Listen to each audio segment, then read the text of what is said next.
ये किसान नहीं हो सकते जो देश के झंडे का अपमान करे। मैं उनको किसान नहीं मानता हूँ। किसान वो है जो देश को पालता है, जो देश को बनाता है, जो देश को मजबूत करता है। और इसमें इस कानून में था क्या? ये वो किसान है। मैं कहना चाहूंगा, अभी तक मैं नहीं था, लेकिन जब मेरे देश के झंडे का अपमान हुआ है तो हमसे रहा नहीं गया। 2019 में मेरे देशवासियों, याद करो, 2019 में यही लोग थे जो इकट्ठे हो चुके थे सिर्फ एक व्यक्ति को हराने के लिए। अब उस टाइम पर नहीं चली तो मोदी के ऊपर दाग लगे। उनको तो दाग लगाना है, सरकार गिरानी है, क्योंकि रोड पे अब इन लोगों की दुकानें बंद हो चुकी है भ्रष्टाचार की। तो ये कुछ भी कर सकते हैं। और इन्हीं की साजिश की वजह से तो हिंदुस्तान के लाल किले पर जो है खालिस्तानी झंडा फहराया गया। उस पर ये लोग कहाँ गए? राहुल गांधी जी कहाँ गए? अरविंद केजरीवाल जी कहाँ गए? समाजवादी लोग जो हिंदुस्तान के नाम का झूठ मूठ का ढिंढोरा पीटते हैं, समाजवाद के नाम का ढिंढोरा पीटते हैं, आज क्यों नहीं बोलते हो आप लोग कि जो लाल किले पर हुआ वो गलत हुआ? क्यों? क्योंकि ये सब इन्हीं लोगों की साजिश थी। किसान मेरे देश का तलवार नहीं लेके चलता है, हल लेके चलता है जी। किसान मेरे देश का तलवार और जो है लाठी नहीं भाजता है। मेरे देश की पुलिस चाहती तो उसके पास हथियार था, वो भी चला सकती थी, लेकिन पुलिस कभी सरदार के ऊपर हथियार नहीं चलाएगी। उन्होंने कहा कि मेरा गर्दन काट दो, गला काट दो, लेकिन हम आपके ऊपर वार नहीं करेंगे। आप लोग अपने कौम को कलंकित मत करिए। आपका कौम को हम लोग शुरू से सलूट करते चले आए हैं और हिंदुओं की रक्षा सिखों ने ही की है। आज वो लोग जो सिख के नाम पर बदनाम कर रहे हैं, उनको सबक सिखाने की जरूरत है। योगेंद्र यादव किसान हैं। मुझे याद है योगेंद्र यादव कौन है। पहले केजरीवाल के समर्थन में थे, अच्छी तरह जानता हूं मैं, रामलीला मैदान में देखा था। ये प्रशांत भूषण, ये किसान हैं। पहले आम आदमी पार्टी में अरविंद केजरीवाल के एजेंट थे। और वो जो शाहीन बाग वाली थी, वो क्या किसान है? वहां जाकर के जो है भाषण दे रही है, वो किसान है? ये सब किसान नहीं है, ये सब मनी पर दौड़ रहे हैं। जहां माल मिलेगा वहां दौड़ के रोटी खाने की सोचते हैं जी। ये किसान हो ही नहीं सकते, ये तो एजेंट हैं। देश में कुछ चलता रहे, कुछ होता रहे, बवाल फलती रहे, ये उसके एजेंट हैं। दोस्तों, स्वागत है आपका यूथ मीडिया टीवी पर। लाल किले पर जो भी घटना हुई थी 26 जनवरी को, इन्होंने खुद अपनी आंखों से उस चीज़ को देखा था और यहाँ तक कि पुलिस वालों को भर्ती भी हॉस्पिटल में कराया था। जिस तरीके से बुरी तरीके से वहाँ पर पीटा गया था, मारा गया था पुलिस वालों को, यहाँ तक कि तलवार हो, ये सब चीज़ें वहाँ बाहर निकल गई थी। जिस तरीके से पुलिस वाले कूद गए थे उसमें, सब कुछ अपनी आंखों से देखा था। इन्हीं सब मुद्दों पर बात करने के लिए हमारे साथ मौजूद है नवल उपाध्याय जी। बात करते हैं इनसे और आपको बताते हैं कि क्या सोचते हैं इन सब मुद्दों पर, जो भी चीज़ें हो रही है और इन्होंने क्या देखा था आखिर उस दिन। तो सर, आपने उस दिन जब आप लाल किले पर थे, जो ये घटनाएं हुई सारी, तो उस वक्त आपने क्या देखा था वहाँ पे? आखिर हो क्या रहा था और हुआ क्या था वहाँ पे? मैं उस टाइम पे लाल किले पे अंगूरी बाग है बगल में, अंगूरी बाग बगल में, वहाँ पर मैं था। कुछ मित्र थे, उनसे बातें कर रहा था। जब तक जो है अचानक में सुनने में आया कि किसान आ चुके हैं लाल किले पे। जब किसान आ चुके तो हम लोग बाहर निकल के आए, देखे तो किसान आ चुके थे और वो बेपरवाह, उनके अंदर कोई डर नहीं था। वो तो सीधा घुस गए बैरिकेड, पुलिस का भी कोई खौफ नहीं था उनके अंदर। घुस गए और लाल किले पर चढ़ गए। तो पुलिस जो हमारे देश की है वो तो रोक रही थी उनको, लेकिन उनके ऊपर डंडे बरस रहे थे। पहली बार हमने देखा है सर कि मेरे देश की पुलिस, दिल्ली पुलिस, डंडे खा रही थी। देख के बड़ा ताजुब लगा और ये सोच रहे थे हम कि वो पुलिस, सोचो जिसके पास हथियार है जी, फिर भी उन्होंने उस हथियार का इस्तेमाल नहीं किया। क्योंकि मेरे देश को, पुलिस को सिखाया जाता है कि जब वो फोर्स में जाते हैं कि अगर आपके पास हथियार है तो हथियार करना इस्तेमाल करके दिमाग का इस्तेमाल करना चाहिए। और पुलिस को मैं सलूट करता हूं कि 1984 का दंगा दोहराने नहीं दिया, होने नहीं दिया। जो उन लोगों की राजनीति थी, पाकिस्तान की, ISI की, जो है अलगाववादियों की, उन लोगों का यही था कि 1984 वाला दंगा फिर से हो। लेकिन मैं अपने देश की पुलिस को और खासकर दिल्ली पुलिस को सलूट करता हूं कि उन्होंने बहुत संयम से काम किया। और काम क्या लिया, उनको उल्टा मारा गया जी। मार के उनको खड्डे में जब वो गिरने लगे तो हम ही लोग थे जो उनको अंगूरी बाग में रस्सी लगा करके खींच करके उनको बाहर निकाल के उनको ले जा करके अंगूरी बाग पार्क में हम लोगों ने लिटाया था जी। पानी, दवाई, हर चीज़ से हम ही सब लोग थे, कॉलोनी के लोग वहाँ पर सब इकट्ठे थे जो उनको हॉस्पिटल लेके गए थे। जी जी जी जी जी सर, जिस तरीके से जो लाल किले पर घटना हुई, झंडे का अपमान हुआ, पुलिस वालों को बुरी तरीके से पीटा गया, उस पर आप क्या कहना चाहेंगे? आखिर कोई किसान ऐसा कर सकता है क्या? मैं तो ये कहूँगा, ये किसान थे ही नहीं। किसान तो वो होता है जो देश को पालता है जी, जो देश को आगे बढ़ाता है, वो किसान नहीं होता जो तलवार लेकर के भांजता हो, वो भी अपने ही देश में। आप आपको अगर यही सब करना था तो उस टाइम वहां गए होते जी। जहां करतारपुर में जिस टाइम पर सर्जिकल स्ट्राइक हो रहा था देश में, और उस टाइम पे करतारपुर का रास्ता खुलवाने के लिए सिर्फ नरेंद्र मोदी ही थे। भूल गए? नानक साहब के अंदर याद होगा, हाँ, वहां पर एक ग्रंथी साहब थे, उनकी बेटी को अगवा कर लिया गया था, जी। हाँ, एक वहां का काफिर मुसलमान, हाँ, वो कहता है कि यह गुरुद्वारे की जगह मस्जिद बनाएंगे। आप अगर वहां गए होते तो हम भी आपके साथ चलते जी।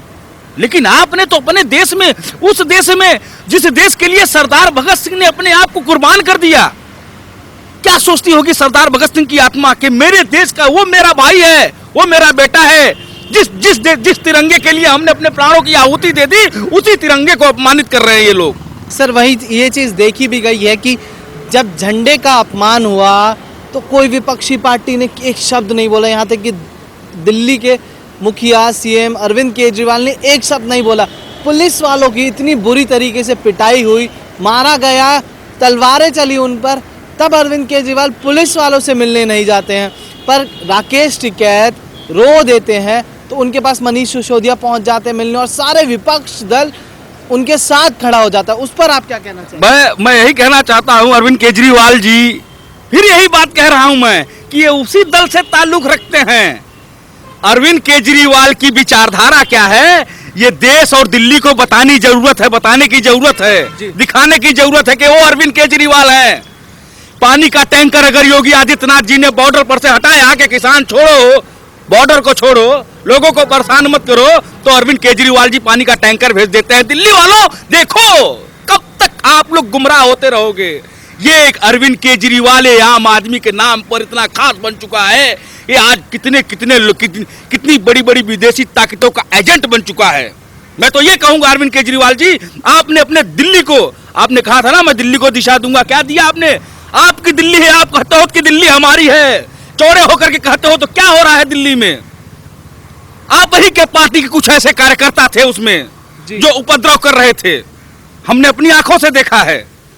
केजरीवाल जी, ये कह तो रहा हूं कि ये लोग उन्हीं के साथ मिले हुए हैं। ये बी टीम है, ये बी टीम इसलिए है कि दिल्ली में भाजपा को रोकने के लिए कांग्रेस पार्टी ने खेल खेला है जी, अरविंद केजरीवाल के नाम पर। और पंजाब में अरविंद केजरीवाल राजनीति कर रहे हैं इसलिए कि 1.25 साल में चुनाव आने वाले हैं जी। ये वो खेल खेल रहे हैं, ये पॉलिटिकल पंडित हैं, ये कोई आम आदमी नहीं है। ये आम आदमी होते तो पहले आम आदमी के ऊपर ध्यान देते, ये चुनाव और उत्तर प्रदेश और बिहार और पंजाब में ना दौड़ते। दिल्ली वालों समझो, अगर अपने देश का झंडा फहराया जाता है, वहाँ पर किसी और धर्म का भी झंडा फहराया गया, इसका किसी ने विरोध नहीं किया।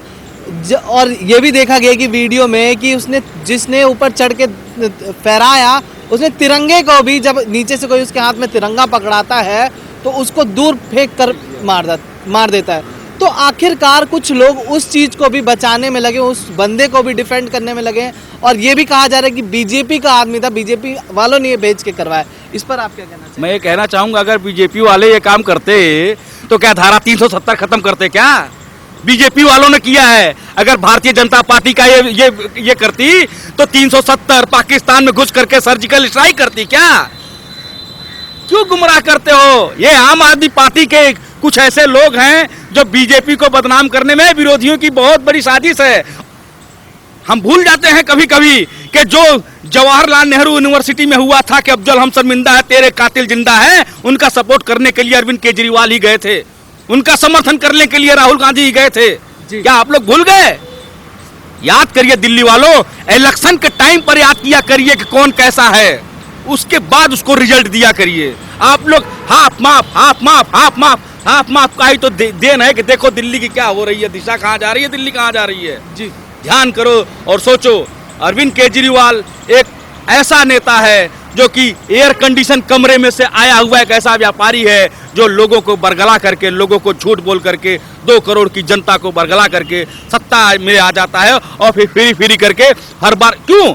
क्योंकि उन्हें उत्तर प्रदेश में जाना है, उन्हें पंजाब में जाना है। जी सर, एक निकल के न्यूज़ भी आई है कि जो एक खालिस्तानी संगठन है उसने $2.5 लाख का इनाम भी रखा था अगर कोई लाल किले पर जाकर झंडा फहराएगा तो। इस पर आप क्या कहना चाहेंगे? हाँ, तो मौका दे दिया केजरीवाल जी ने, मौका दे दिया। आए जो है जितने विपक्षी दल हैं, क्या जनता नहीं देख रही है क्या कि उस लाल किले पर जो लोग कहते थे कि 2.5 लाख करोड़ का इनाम है, आइए झंडा फहराइए, मैं इनाम दूंगा, वो जाके झंडा फहरा के चला आया। ऐसे मौके की तो तलाश कर रहे थे। किसान के बीच में जो अलगाववादी बाहरी ताकतें, विदेशी ताकतें और उनका समर्थन करने के लिए कुछ हिंदुस्तान में देश विरोधी ताकतें, जी, ये सब मिल करके इन्होंने एक नया खेल खेला है। हिंदुस्तान में जाकर के लाल किले पर, जो मेरे देश का लाल किला जिसे हम लोग हमारे देश का गौरव है वो जी, उस लाल किले के लिए हमारे देश के पूर्वजों ने हमारे लिए क्या क्या नहीं कुर्बानी दी है, अपनी जान की प्राणों की आहुति तक दे दी। लेकिन हम लोग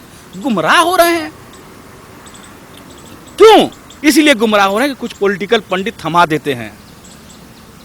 ये इतने साल राज किए हैं तो क्या कंगले थोड़ी ना है, ये गिराने की भी ताकत रखते हैं और कोशिश कर रहे हैं कि मैं गिराऊं, धन जितना जाएगा जाएगा, वो तो 1 साल में आ जाएगा। इनका तो ये सोच है और ये यही करते चले आए हैं। चीज और देखी गई है कि जो लोग शाहीन बाग में मौजूद थे, JNU में मौजूद थे, वही लोग किसान आंदोलन में भी, चाहे वो चंद्रशेखर रावण हो, चाहे वो योगेंद्र यादव हो, ये सब यहाँ पर भी मौजूद है। इस पर आप क्या कहना चाहिए? ये किसान है, योगेंद्र यादव किसान है। मुझे याद है योगेंद्र यादव कौन है, पहले केजरीवाल के समर्थन में थे, अच्छी तरह जानता हूँ, मैं रामलीला मैदान में देखा था। ये प्रशांत भूषण, ये किसान है, पहले आम आदमी पार्टी में अरविंद केजरीवाल के एजेंट थे। और वो जो शाहीन बाग वाली थी, वो क्या किसान है? वहां जाकर के जो है भाषण दे रही है, वो किसान है? ये सब किसान नहीं है, ये सब मनी पर दौड़ रहे हैं। जहां माल मिलेगा वहां दौड़ के रोटी खाने की सोचते हैं जी। हैं? ये किसान हो ही नहीं सकते, ये तो एजेंट हैं। देश में कुछ चलता रहे, कुछ होता रहे, बवाल फलती रहे, ये उसके एजेंट हैं।